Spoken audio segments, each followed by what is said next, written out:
as you cultivate these in life, through all the various things we go through, you will find that you're showing up very differently. And when you show up differently, you also see that you're perceiving things differently.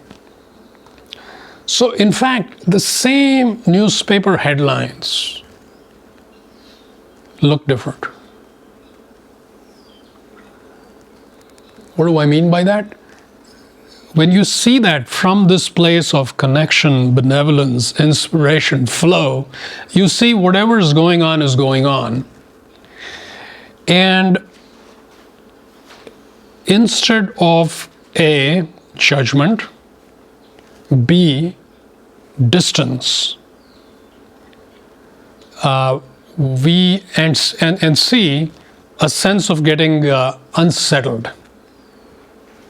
These are the more classic characteristics of the average person: judgment, contrast and distance, and getting unsettled. Instead of that, you feel connection. This may be happening, something's happening thousands of miles away, but you feel connection. That's me and my family. Everybody is me and my family.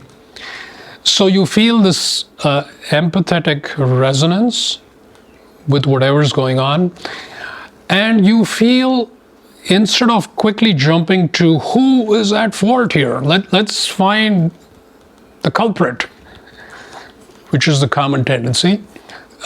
We look at it as, everybody in this game is somewhat confused and caught up.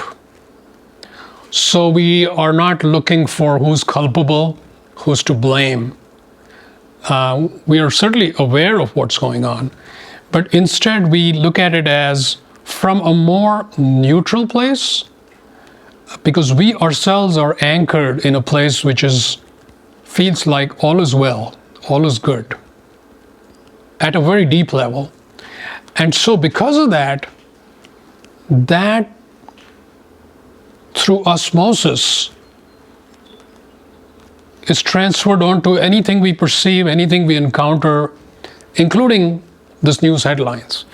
And so we are actually feeling love, feeling compassion, feeling connection from a neutral place, as opposed to any kind of looking down upon or judging or analysis or any of those things. So there is a completely different way of being with everything that arises. So our perception, notice, is so different that it is not jarring inside. Because that jarring, unsettling feeling, is typically a fallout of judgment and separation and divisiveness. Instead, we feel our heart getting activated. We feel this softness and consideration for all the parties involved in whatever is going on, whatever's playing out.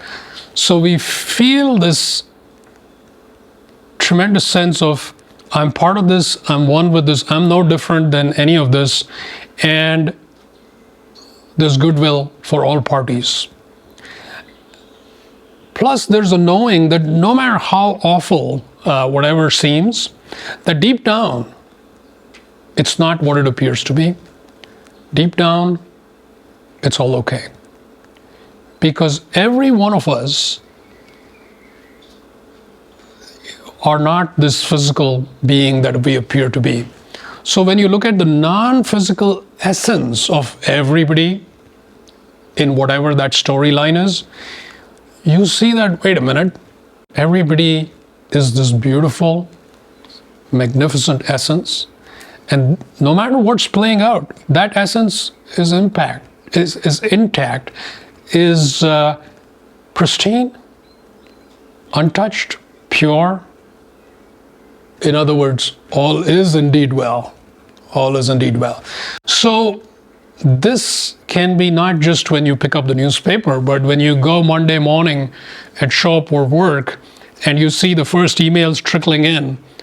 This thing is broken, this thing is fixed, something, here's another fire that needs to be put out, which is like, this is what happens, right? And in fact, the more experienced you are, the more you're going to see problems, because everybody turns to you. You're the person they can count on, they rely on. And sure enough, you got one problem after another, and it's the same thing. There's a lot of unsettling issues, and it feels like, how in the world am I going to resolve all these things? I have certain capabilities, but there's a lot of variables here that I don't control. Right? This is the reality. No matter who a person is, you may be the president of some country. How many variables do you think you control? It's actually very few variables you can control.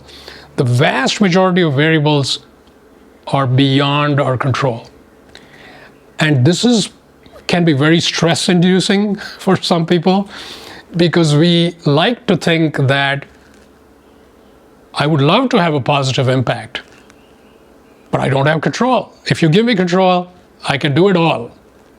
If you give me the right resources at work, if I can hire the right people, the right budget, of course I can do this. I'm capable.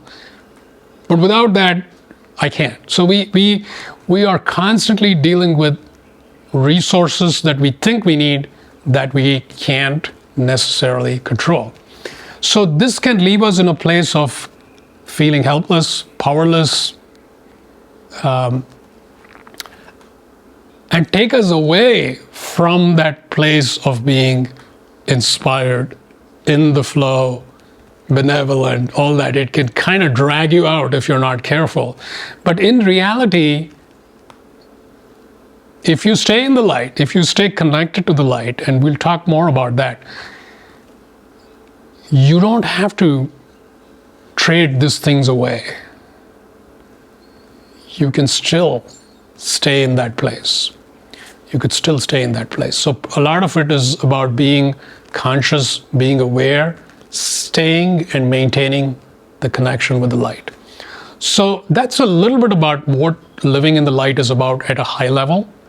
When you choose light, life becomes increasingly joyful, purposeful, and inspired. I invite you to join me to explore the realms of light, the infinite possibilities that light offers.